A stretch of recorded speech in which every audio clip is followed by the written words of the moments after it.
حتى زرتم المقابر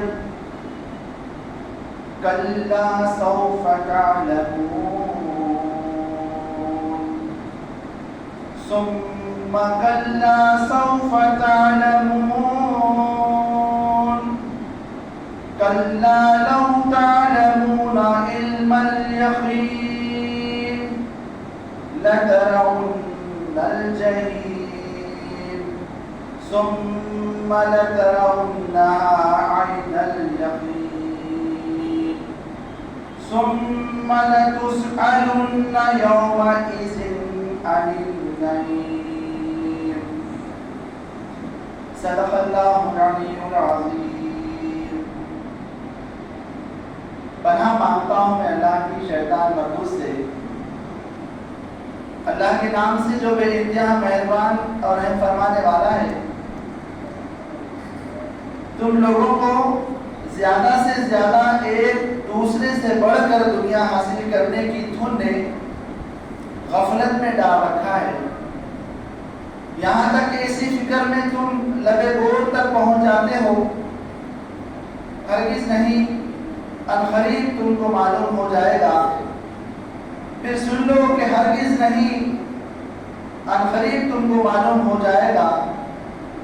ہرگز نہیں، اگر تم یقینی علم کی حیثیت سے اس روش کے انجام کو جانتے ہوتے تو یہ تمہارا طرز عمل نہ ہوتا۔ تم دوزخ دیکھ کر رہو گے، پھر سن لو کہ تم بالکل یقین کے ساتھ اسے دیکھ لو گے، پھر ضرور اس روز تم سے ان نعمتوں کے بارے میں جواب طلبی کی جائے گی۔ رب اشرح لی صدری ویسر لی امری واحلل عقدۃ من لسانی یفقهوا قولی وزدنی علما۔ محترم سامعین کرام، السلام علیکم ورحمۃ اللہ وبرکاتہ۔ میں نے آپ کے سامنے سورہ الکوثر کی تلاوت اور ترجمانی کی پیش کی۔ عزیز ساتھیوں، یہ قرآن مجید کی چھوٹی صورتوں میں سے ایک صورت ہے، لیکن اس کے اندر امت مسلمہ کے لیے اور قیامت تک آنے والے تمام انسانوں کے لیے ایک سبق اور ایک ڈراوا اور ایک نصیحت اور ایک تنبیہ ہے۔ ہم انشاءاللہ تعالیٰ اس موقع پر اس صورت کے اندر اللہ تعالیٰ نے تمام انسانوں کے لیے اور بالخصوص امت مسلمہ کے لیے کیا پیغام رکھا ہے، کیا سبق اس کے اندر پوشیدہ ہے، سمجھنے کی اور جاننے کی ہم انشاءاللہ کوشش کریں گے۔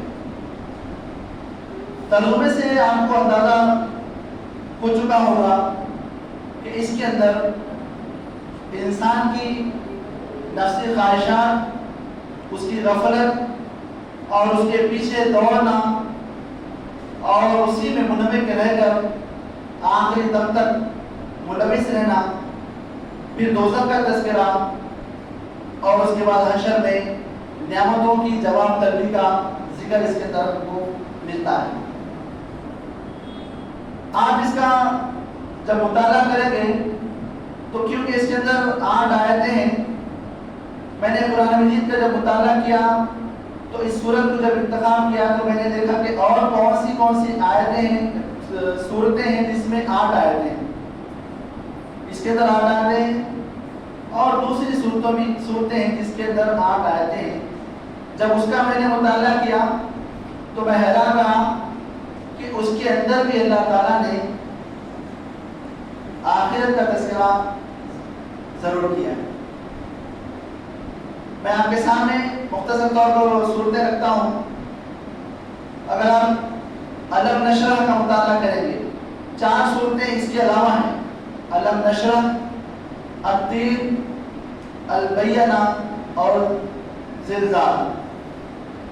علم نشرح کے اندر دیکھیں گے آپ تو اللہ نے رسول پاک صلی اللہ علیہ وسلم کے بارے میں کہا کہ اللہ نے نبی صلی اللہ علیہ وسلم کا سینہ کھول دیا اور جو بھاری بوجھ وہ سمجھ رہے تھے اس کو اتار دیا، پھر تمہارا یعنی رسول پاک صلی اللہ علیہ وسلم کا ذکر بلند کیا، پھر کہا کہ تنگی کے بعد فراخی ہے، تنگی کے بعد فراغی ہے۔ پھر اللہ کے رسول کو حکم دیا اللہ تعالیٰ نے کہ جب تم فارغ ہو جاؤ تبلیغ سے، دین کی تبلیغ سے فارغ ہو جاؤ تو عبادت میں لگ جاؤ، اپنے رب کی طرف راغب ہو جاؤ۔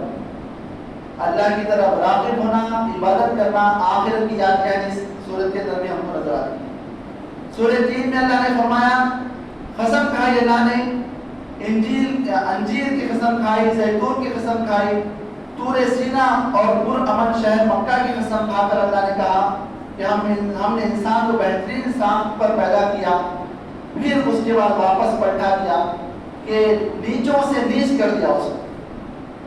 پھر فرمایا کہ جو حق کا انکار کرتے ہیں اللہ اس کو ذلیل و خوار کرنے والا ہے۔ پھر کہا کہ کون اس کے بعد یہ ساری چیزیں معلوم ہونے کے بعد کون انکار کر سکتا ہے؟ کیا اللہ سب حاکموں سے بڑا حاکم نہیں ہے؟ اس میں بھی اللہ تعالیٰ نے آخرت کا تذکرہ یاد دہانی کی۔ سورہ بینہ کے اندر بھی اللہ نے فرمایا کہ اہل کتاب اور مشرک باز نہ آنے والے تھے کہ جب تک دلیل روشن نہ دیکھ لیں، معجزات کا مطالعہ کرتے تھے مشرک اور کافر، آنکھوں کے سامنے خدا کو دیکھنے کا مطالبہ کرتے تھے۔ تو اللہ نے کہا کہ رسول کو ہم نے دلیل کے طور پر ان کے سامنے لائے، انہی میں سے رسول کو اٹھائے اور وہ دلیل روشن کی طرح ان کے سامنے زندگی گزارے۔ پھر تفریقہ ان کے اندر علم آنے سے پہلے نہیں ہوا، بلکہ علم آنے کے بعد تفریقہ پیدا ہوا، فرقہ بندی پیدا ہوئی۔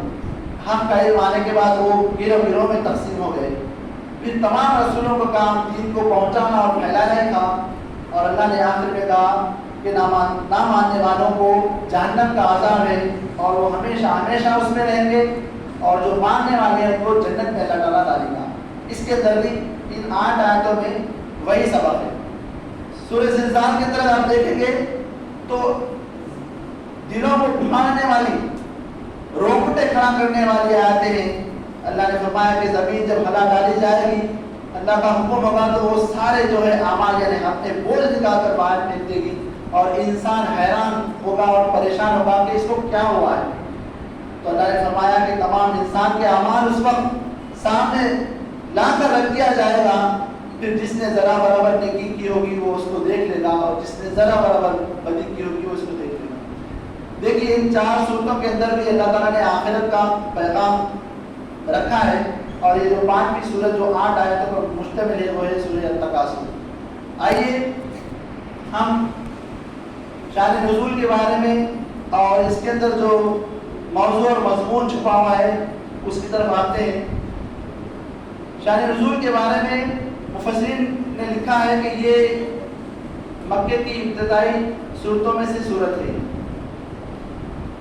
جب اللہ رب العزت نے مکے کے اندر پیارے آقا صلی اللہ علیہ وسلم نے دعوت کا پیغام پہنچایا تو لوگ جو ہے خوشی خوشی ماننے والے نہ تھے۔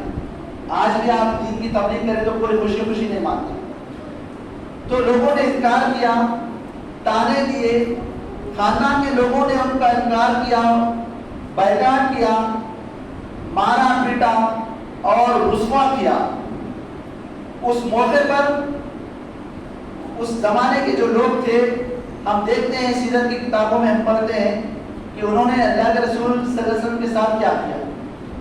کسی نے کہا کہ آپ اس ملے رسول بنانے کے لیے، آپ یتیم ہیں، آپ اس ملے، ہمارے سرداروں میں سے کوئی نبی بنا کر کیوں نہیں آیا؟ آپ تو غریب ہیں، آپ کے پاس ہے کیا؟ سونے کے پہاڑ رہتے، آپ کے پاس اگر کوئی فرشتہ نازل ہوتا تو ہم مانتے اس بات، کیونکہ ہم سردار ہیں، ہم مالدار ہیں۔ تو مال کو وہ سب کچھ سمجھ رہے ہیں، عزت و جاہ کو، اقتدار کو سب کچھ سمجھ رہے ہیں، اور اس موقع پر اللہ تعالیٰ نے اس صورت کا نزول فرمایا کہ یہ جو پیسہ ہے، یہ دولت ہے، یہ اقتدار ہے، یہ اصل چیز نہیں ہے۔ اصل چیز کیا ہے اور کس کے پیچھے آپ بھاگ رہے ہیں، کس کے پیچھے ہمیں